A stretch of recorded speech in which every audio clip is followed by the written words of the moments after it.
Hello viewers, मैं हूं सानिया। आपका स्वागत है CNN न्यूज में।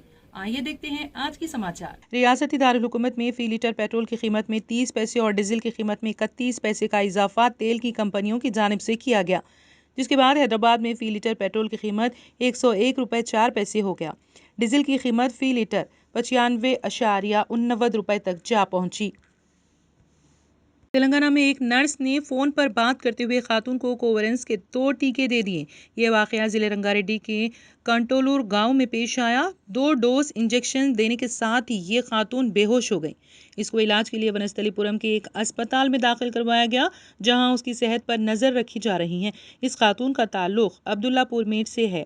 बताया जाता है कि इस वाक़े के बाद नर्स वहां से फरार हो गई। बताया जाता है कि इस ताल्लुक से पुलिस से शिकायत की गई, जो मामले की जाँच कर रही है। ज़राई ज़मीन की हदबंदी पर जारी तनाज़े में एक बाप और 2 बेटों का इंतहाई बेदर्दी से कत्ल कर दिया गया।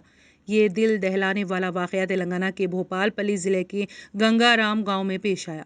तफसीलात के मुताबिक मंजू नायक के खेत की ज़मीन की हदबंदी के ताल्लुक से उसका गांव के एक ख़ानदान के साथ तनाज़ा चल रहा था।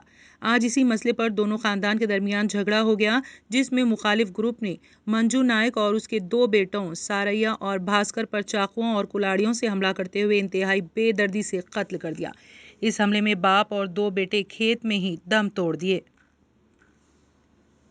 ईरान के सदारती इंतखाब में इब्राहिम रईसी ने भारी अक्सरियत से कामयाबी हासिल की है।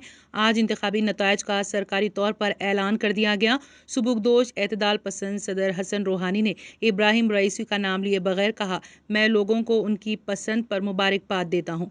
मेरी सरकारी मुबारकबादी बाद में आएगी, लेकिन हम जानते हैं कि इस इंतखाब में किसी को काफ़ी वोट मिले और आज कौन अवाम ने मुंतखब किया। सदारती इंतखाब में हिस्सा लेने वाले 2 उम्मीदवारों मोहसिन रज़ाई और अमीर हुसैन ख़ाज़ियादा हाशमी ने भी इब्राहिम रईसी को मुबारकबाद पेश की।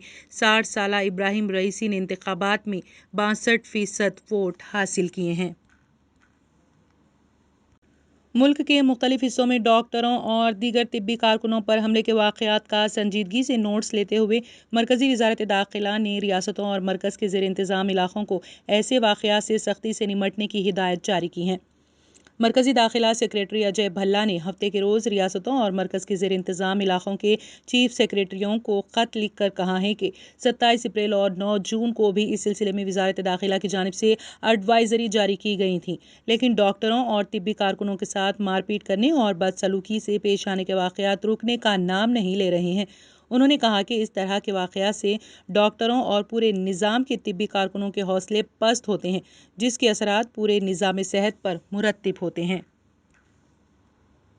PDP की सदर महबूबा मुफ्ती ने हफ्ते के रोज़ कहा कि उनकी पार्टी जम्मू और कश्मीर की इलाकाई सियासी जमातों को मरकज़ की जानिब से एक इजलास में मद्दू करने से मुतालिक तबादला ख्याल के लिए इतवार के रोज़ एक मीटिंग करेंगी।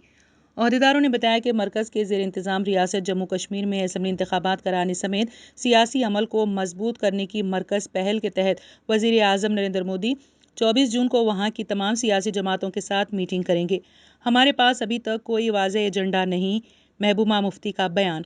ये मीटिंग अगस्त 2019 में जम्मू कश्मीर के खुसूसी दर्जे को ख़त्म करने और इस 2 मरकज़ के ज़ेर इंतज़ाम इलाक़ों में तक़सीम करने के ऐलान के बाद इस तरह की पहली क़वायद होगी। इस मीटिंग में मरकज़ी वज़ीर दाखिला अमित शाह और दीगर मरकज़ी क़ायदीन के शिरकत के इम्कान है। महबूबा मुफ्ती ने कहा है कि नई दिल्ली के साथ बात करने का कोई वाज़ेह एजेंडा नहीं है। मैंने अपनी पार्टी को पॉलिटिकल अफेयर्स कमेटी PAE से इस तबादले पर ख्याल करने के लिए एक इजलास तलब करने को कहा है। 24 जून को होगी ये मीटिंग। साबिक़ा रियासत में रही जम्मू कश्मीर की आखिरी वज़ीर आला महबूबा मुफ्ती को मरकज़ के ज़ेर इंतज़ाम इलाक़ों पर 14 जून को होने वाली मीटिंग के लिए मरकज़ से फ़ोन आया। महबूबा ने कहा कि बातचीत में हिस्सा लेना या नहीं, इसका फ़ैसला पार्टी करेगी, जिसके लिए इतवार को PAC का इजलास तलब किया गया है। उन्होंने कहा कि इस मीटिंग के लिए हमारे पास कोई एजेंडा नहीं है, लेकिन मुझे बताया गया है कि आम सूरत हाल का जायज़ा लेने और सियासी अमल को आगे कैसे ले जाएं, इसके लिए मीटिंग बुलाई गई है। अक़लियती उमूर के मरकज़ी वज़ीर मुख्तार अब्बास नक़वी ने कहा कि 21 जून से पूरे मुल्क के देही इलाक़ों में कोरोना वैक्सीनेशन के तय बेदारी लाने, अंदेशों और अफवाहों को रोकने के लिए जान है तो जहान है मुहिम शुरू होगी। مسٹر نقوی نے ہفتے کے روز یہاں کہا کہ اقلیتی امور کی وزارت مختلف سماجی تعلیمی اداروں، سیلف ہیلپ گروپس، خاتون سیلف ہیلپ گروپس وغیرہ کو ساتھ لے کر ملک کے دیہی اور دور دراز علاقوں میں کورونا ویکسینیشن کے تئیں بیداری کے لیے جان ہے تو جہان ہے مہم شروع کر رہی ہیں۔ اس مہم میں مختلف مذہبی، سماجی، ثقافتی، تعلیمی، طب، سائنس اور دیگر شعبوں کے سربراہوں کے پیغام، نکڑ ناٹک وغیرہ کے ذریعے مثبت پیغام دیا جائے گا۔ آسام کے وزیر اعلیٰ ہیمنت بسوا سرما نے کہا ہے کہ ان کی حکومت آہستہ آہستہ آبادی پر کنٹرول کی پالیسی نافذ کرے گی اور 2 سے زیادہ بچوں والے خاندان ریاستی حکومت کی فلاحی اسکیموں کا فائدہ اٹھانے کے اہل نہیں ہوں گے۔ ہیمنت بسوا نے کہا کہ آسام میں بھارتیہ جنتا پارٹی کی قیادت والی حکومت نے ریاستی حکومت کی چنندہ اسکیموں میں آبادی کنٹرول کے معیارات کو نافذ کرنے کا فیصلہ کیا ہے، حالانکہ یہ معیار تمام سرکاری منصوبوں پر نافذ نہیں ہوں گے۔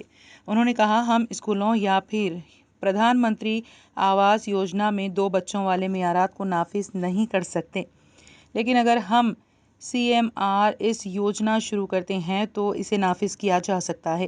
خیال رہے کہ گزشتہ ماہ عہدہ سنبھالنے کے بعد سے ہی بسوا سرما نے سرکاری منصوبوں کے تحت فائدے کا استعمال کرنے کے لیے 2 بچوں کے معیار کی وکالت کر رہے ہیں۔